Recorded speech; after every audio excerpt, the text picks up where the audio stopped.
शेतीला पूरक दूध व्यवसायात 4 पैसे मिळण्यासाठी सहकार भारती संस्थेने अमूल दूध डेअरीसारखे प्रकल्प आणण्यासाठी प्रयत्न करावेत।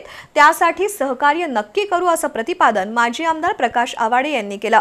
हातकणंगले तालुक्यातील हुपरी इथल्या जवाहर शेतकरी साखर कारखाना आणि सहकार भारती यांच्या वतीने आयोजित शेती विकास कार्यशाळेत ते बोलत होते।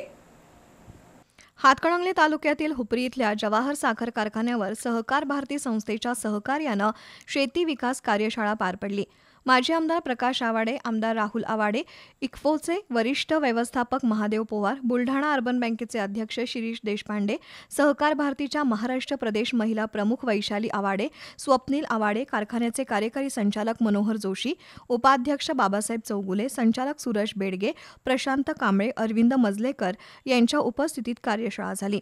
सहकार भारती संस्थेने अमूल दूध डेअरीसारखे प्रकल्प सुरू करावेत, त्यासाठी आवश्यक सहकार्य करण्याची ग्वाही प्रकाश आवाडे यांनी दिली। तर निवडणुकीत मोफत वीज तसंच कर्जमाफीचा शेतकऱ्यांना दिलेला शब्द पाळण्याचा प्रामाणिक प्रयत्न करणार असल्याचं आमदार राहुल आवाडे यांनी सांगितलं।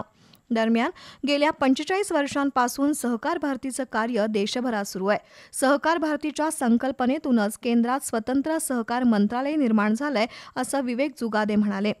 दरम्यान शेतीमधील नॅनो खतांचा वापर यासंबंधी महादेव पोवार यांनी मार्गदर्शन केलं।